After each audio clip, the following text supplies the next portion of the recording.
Hi everybody, welcome back to Fruition Garden. I know it's been a while, but I'm so happy to be back filming, and there's been a lot of changes and transitions in the garden, so I'm excited to give you all a little walkthrough of what has changed and what to expect for this fall. So starting here in this raised bed, this is where I had my giant black creme tomato.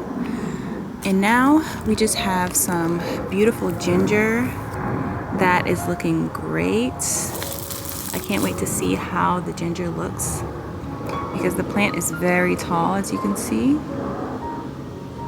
And then with all of the rain from the recent hurricane that I'm sure everyone knows about, it brought a lot of rain in here, and so it actually was very beneficial for the plants despite the destruction that it has done. Here we have some basil. This is the same basil that was in here when I had the tomato plant here. So it's looking really good. It's not really it's not really growing as fast. I'm guessing because the weather is really cooling down, but it is beautiful and delicious.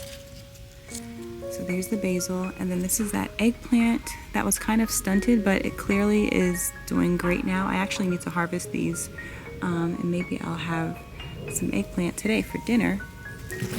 But yeah, eggplants are looking great. Plenty on there. And again, these are called fairy tale eggplants. We've got more ginger right here. A little bit smaller than the other one, but it's coming up nice and strong. And as you can see in this raised bed, what I did was I put a bunch of wood chips, just a very thin layer of wood chips, just to protect the surface of the soil. Since I did put a lot of compost in these raised beds, so I'm really looking forward to all the good that's going to do for the upcoming spring garden. Same thing over here. I put lots of compost. This is where I had that cantaloupe that eventually was destroyed by the insects, but that's okay. Every year the soil gets better. Every year I learn something new. And then over here is that African basil, still going strong, looking amazing. I actually should harvest some of these leaves. So that's exciting. And then across the way, a few changes here. I added my 2 pots of stevia. If you don't know what stevia is, it's a sweet herb. It has a naturally sweet flavor, so a lot of people use it as a sugar replacement.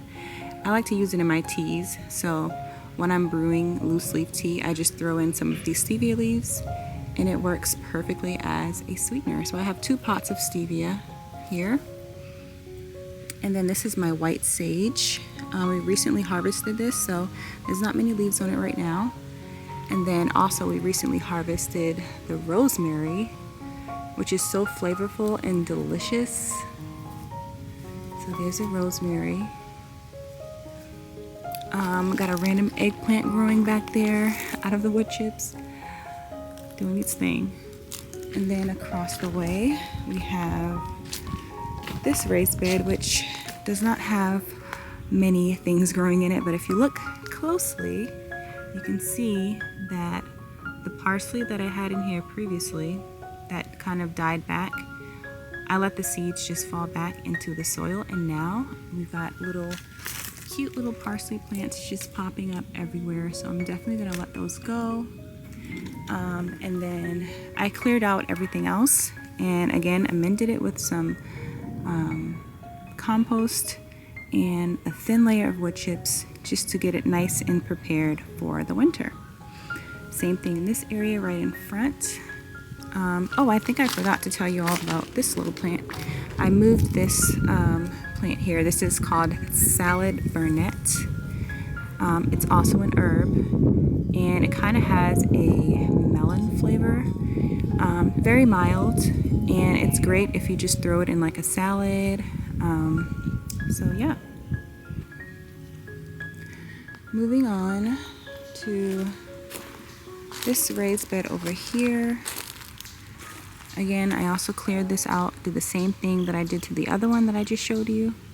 And with the exception of some little scallions that I actually used and then rerooted them and planted them here. And then I think I see some little onions or chives coming up on this other side of the raised bed. But that's pretty much it for this raised bed for now. And I'm probably going to put a couple plants in here that I know can last well into the cool weather, because it's good to have things growing in your soil. Really helps with fertility.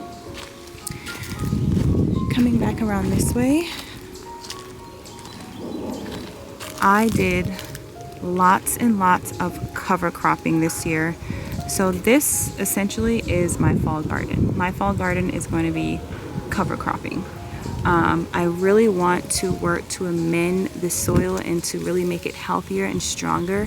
And I've been doing lots of research on cover crops. I highly suggest you research all the benefits of cover cropping. It's so good for the soil, so great for building soil structure and fertility. And so I am so excited to see the results of this and just to see how it gets better and better every year. So the way this works is I seed the cover crops. I did this at the beginning of this month. This is October. And when the winter comes, they're all going to die back on their own.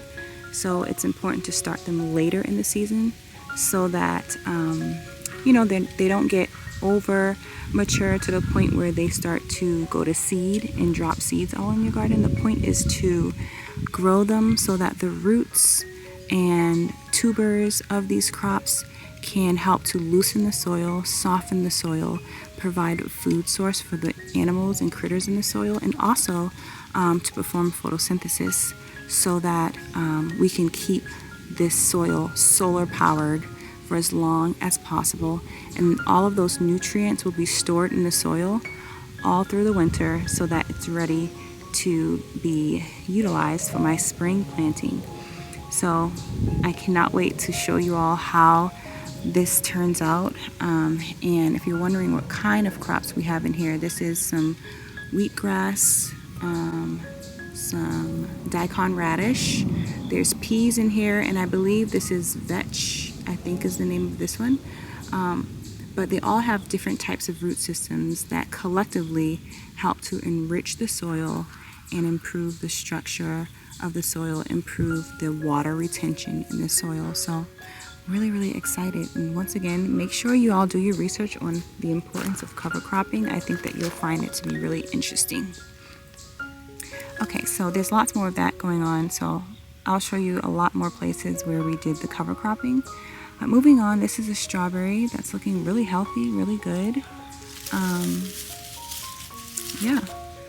It's not going to get any strawberries. We're past that phase, but it will survive the winter and then give us strawberries in the spring or the early summer next year. And then here is some of my mountain mints. Beautiful mountain mint. And then we have more cover cropping over here. And then back here, a whole other row of all cover crops. I am so obsessed with this. I love it. I think it looks beautiful. But not only is it visually beautiful, it is helping to improve the soil. And so this is so beneficial, especially if you're finding that you either don't have enough things growing, or maybe your crops are getting eaten, you're not having a great year. Cover cropping is a great way to get something in the ground growing so that your soil is not just bare and drying out and losing all of the life that is present in the soil. So the way to keep your soil alive is to continuously plant things in it. Okay, so moving on to this side, we've got our beautiful lime tree with limes on it, and I've been picking these. These are so delicious, and I love to not just add them in water, but also like make watermelon smoothies. So I'll freeze some seeded watermelon and then blend it up with a little bit of water and an entire lime, skin it all. The skin has a lot of those essential oils in it, and it really helps to intensify the flavor. And it's not so much to where it's unpleasant, because the watermelon is very sweet, so it's a nice contrast of that tanginess and sweetness, and it's so good. So that's one of the things that I love to use these limes for, and they're looking really strong and really great. Over here in this raised bed is, again, compost, thin layer of wood chips, and our beautiful habanero tree. I call it a tree because it definitely looks like a tree, but it's not. It's a habanero plant, and we have little habanero peppers growing on there, as you can see. Looking amazing. So I'm just gonna leave that there and let it go for as long as it will. And let's get a closer look on the other side. It looks super healthy, especially after I put the compost in this bed. I noticed an immediate difference, especially after we got rain, and just how green and luscious the leaves became.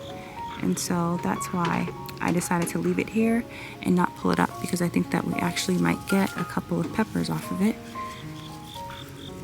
There's another one there. So yeah. And then down here, right next to it, is parsley. And this parsley is actually in its second year, I believe. So it kind of died back a little bit during the summer, but it came back when fall, it started to get a little bit cooler. And now it's just doing amazing.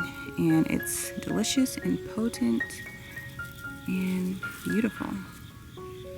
Next to that is a little strawberry that I transplanted from this pot back here, because I want to be able to put a moringa tree in this pot every year. So I just wanted to clear out the middle section of this pot so that come next year when the weather gets warm, I can put a moringa tree there. So that way I have one in a pot and I have one in the ground, which I'll show you in a second. So back to this one. This here is thyme that kind of died, but I think the root system is still alive, so it'll come back. Just gonna take a little while. I did transplant this as well. So interesting combination we have here. We've got parsley, strawberry, and thyme. So we'll see how those all, how they grow together. That's how you learn what you should and shouldn't plant together. But the other moringa tree that I have growing is this one that I put in the ground. This is definitely not cold tolerant, so when the winter comes, it's going to die back. But in the meantime, it's doing really well here, and it's extremely tall, as you can see.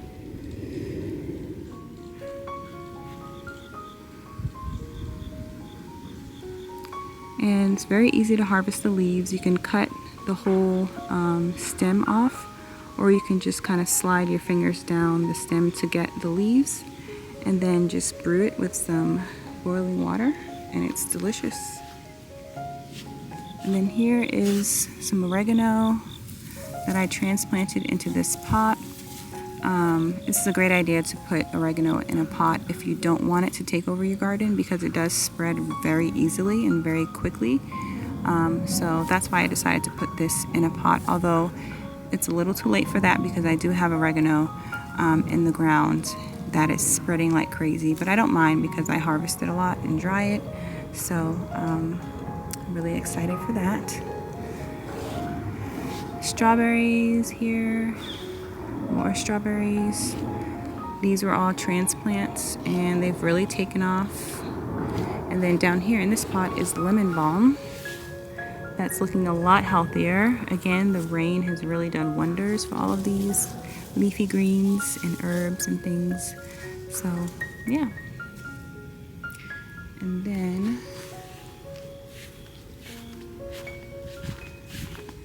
coming this way,